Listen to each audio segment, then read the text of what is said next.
Welcome to another video on smart architectural programming, and in today's video we'll be focusing on another Leetcode blind 75 problem. These are the list of problems that most commonly appear in your coding interview, and if you go over these problems, all of these problems, you'll be well versed enough to pass. Today's problem is another problem related to the binary tree theme group or problem set.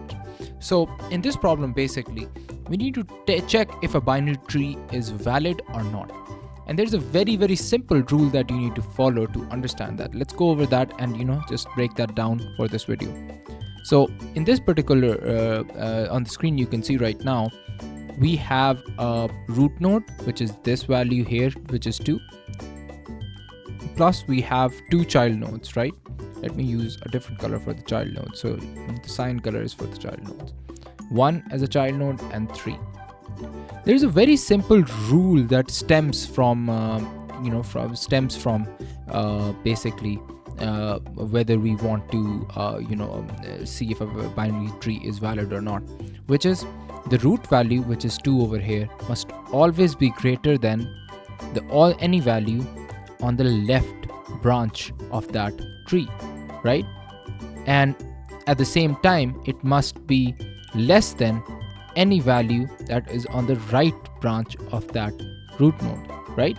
So this is the most simplest rule to understand exactly how we can test if a node is valid or not. So let's draw out another node to explain this in more clarity. So potentially we have a number here, let's say 3, right?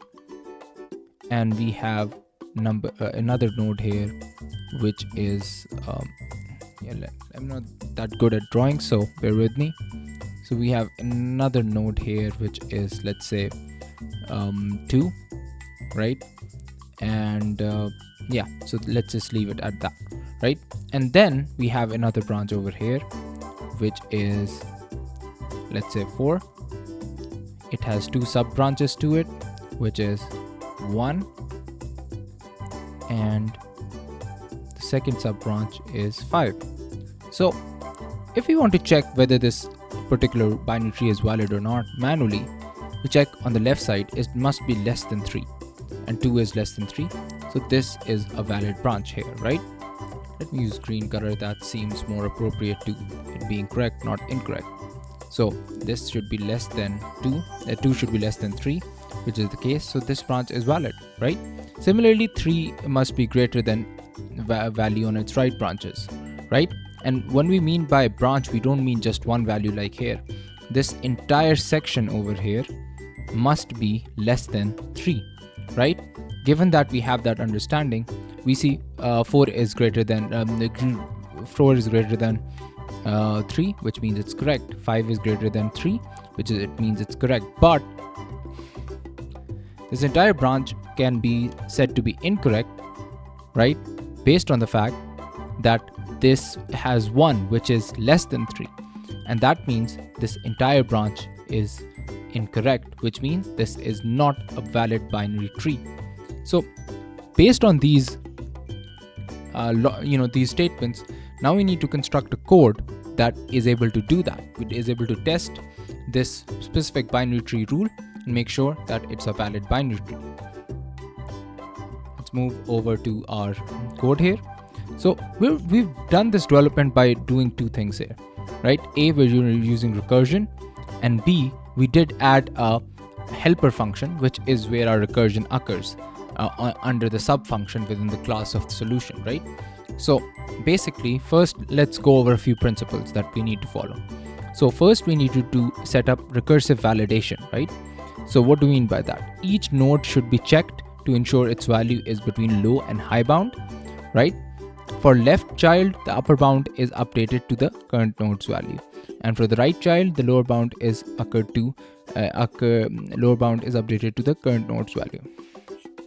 Now this might seem a little bit confusing, and you might be right. So let's break that down in a more something that basically develops a better understanding. So our presumption is on the left side, anything must be the lower bound is for this binary tree is negative infinity.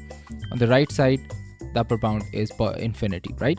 So anything when we go to the left side of the branch, it has a the bounds for that anything left of the root node is, it needs to be greater than the negative infinity, whatever value it may be, which may be presumably just say x.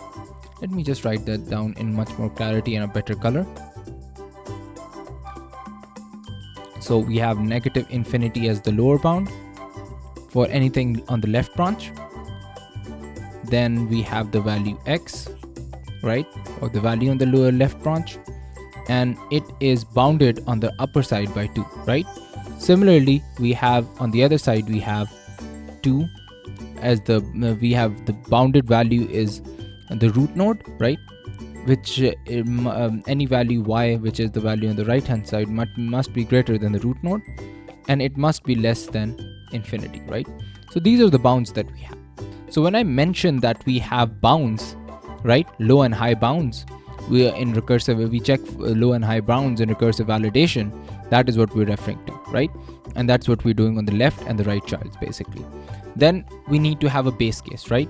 So if you look at the screen here, we have a base case, which is that if we have an empty node, an empty node basically is a valid binary search tree. So if there's no node, we just return the true value. That's the base case to exit out of the recursive condition, right? Similarly, we also need to make sure that we have a constraint check.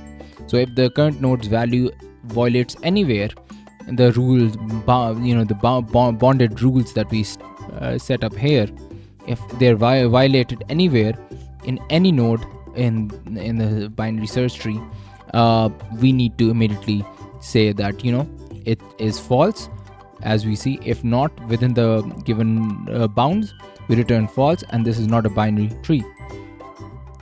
Similarly, after that, we need to do a recursive calls. Basically, we validate left subtree with updated upper bound, and we validate the right subtree with updated lower bound. So the time complexity is, again, you know, it's O of n for this particular problem. Let me and as well as the space complexity. The time complexity and space complexity are O of n is the time complexity, and we have O of h, which is where h is the height of the problem. That is the space complexity that we have for this problem, right? So given these, and given that you understand our solution here, we've broken that down. Let's run this and see if it passes. Both cases have passed, as you can see, and let's check if all of the other cases are passed as well when we submit the problem. The problem has been successfully submitted, and with that, we're going to wrap this video up. If you got any value from this video, please like and subscribe. And if you want us to make a video on any issue problem that you have in programming or any related field, please let us know in the comments below so we can solve that problem for you. With that, we'll wrap this video up, and I'll see you in the next video. Thank you.